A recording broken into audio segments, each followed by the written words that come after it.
स्मृति ईरानी जी हमारे साथ जुड़ चुकी है, केंद्रीय मंत्री। स्मृति जी, बहुत बहुत स्वागत है आपका एबीपी न्यूज़ पर और बहुत सारी बधाइयाँ।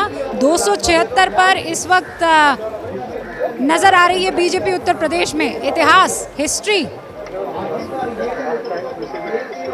धन्यवाद जी आपको। पहले तो क्योंकि मैं 8 मार्च को आपको शुभकामनाएं प्रेषित नहीं कर पाई, इसलिए आपके यहाँ पर जितनी भी महिला टीम की कर्मियां हैं सबको मेरी ओर से बिलेटेड हैप्पी वुमेन्स डे।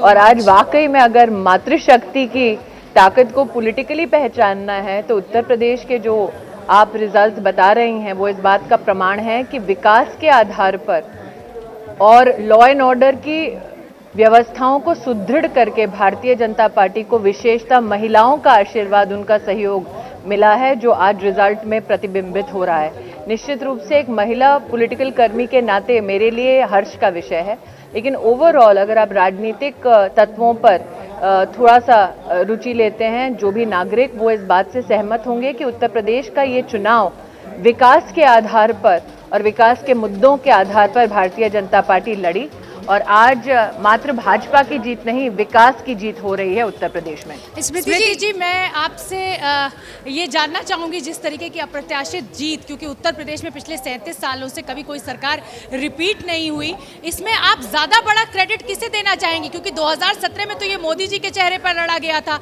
लेकिन इस बार योगी जी भी हैं आगे, तो किसको ज्यादा क्रेडिट देंगी, मोदी जी या फिर योगी जी? देखिए, आप जिस प्रकार के भेदभाव की मुझसे अपेक्षा कर रही हैं वो आपको मैं ना सिर्फ स्वीकार करूंगी आपके भेदभाव को, नहीं, मैं भेदभाव नहीं, देखिए लीडर तो आपके मोदी जी हैं, लेकिन जमीन पर काम योगी जी ने किया है।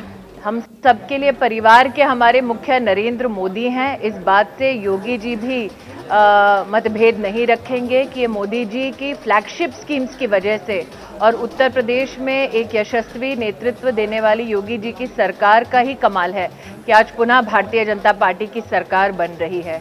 मोदी जी ने स्वयं जब आह्वान किया वोट के लिए तो जनता से कहा कि वोट बैंक की पॉलिटिक्स से उभर कर आप मात्र और मात्र विकास के मुद्दों पर अपना वोट दें। तो आज मैं अगर श्रेय देती हूं तो न सिर्फ मोदी जी के नेतृत्व को, उनकी फ्लैगशिप स्कीम्स को, साथ ही योगी जी के सरकार की वहां पर जो जो उपलब्धियां हैं उसको, लेकिन विशेष मेरा आभार है संगठन और हमारे जो नागरिक हैं जिन्होंने वोट बैंक की राजनीति का तिरस्कार किया, वो विशेष अभिनंदन के यहाँ पर ये चर्चा चल रही है कि कैप्टन जो है वो मोदी है और मैन ऑफ द मैच यहाँ पर योगी है। बहुत क्लियर मैंडेट जो है इस बात को लेकर दे दिया गया है और उसी तरफ आप इशारा कर रही हैं। But now very serious question Smriti ji, और वो सीरियस क्वेश्चन ये है कि जब ये मसला इलेक्शन का शुरू हुआ उत्तर प्रदेश में तो एक था किसान को लेकर चलने वाला मुद्दा जो साल भर तक चला, आपने भी देखा, और दूसरा था हिजाब भी बीच में आ गया था और 80 और 20 भी बीच में आ गया था। आप क्या मानती हैं कि क्या मुस्लिम महिलाओं ने बीजेपी को वोट किया होगा जब आप मातृशक्ति और महिलाओं की बात कर रही हैं? तो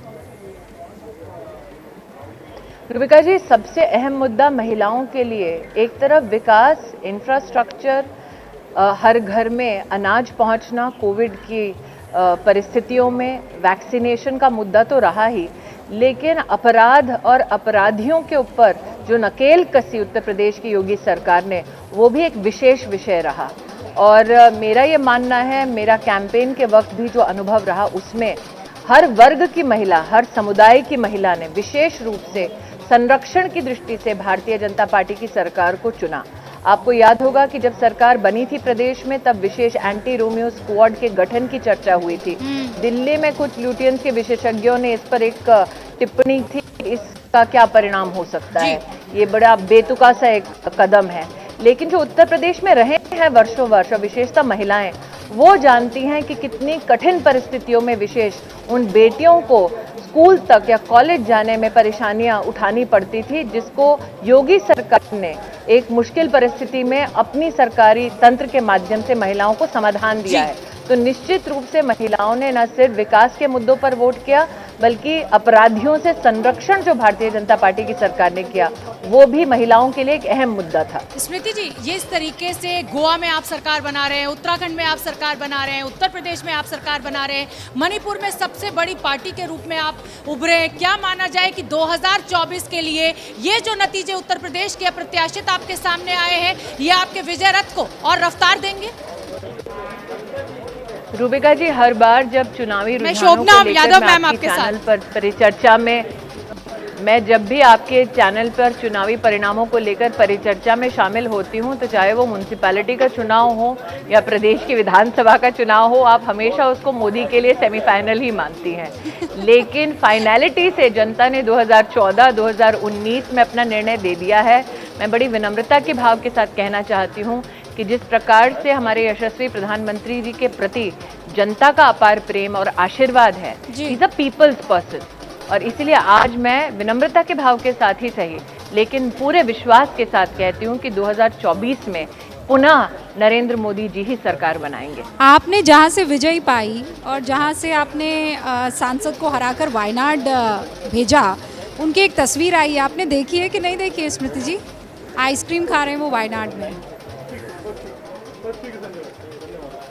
मैं पूर्ण रूप से आपका सुन नहीं पाई, कांग्रेस के संदर्भ में क्या प्रश्न था? स्मृति जी, मैं दोहरा देती हूँ। राजनीतिक विशेषज्ञों के लिए रुचि का विषय होगा कि श्रीमती वाड्रा प्राण फूकने के संकल्प के साथ आई थी, लेकिन पार्टी फूंककर उत्तर प्रदेश से जा रही हैं।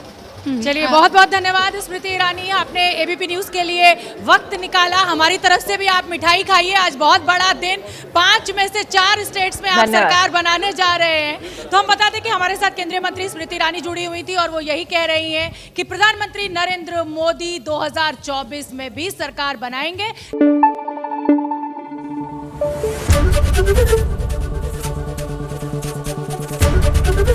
एबीपी न्यूज आपको रखे आगे।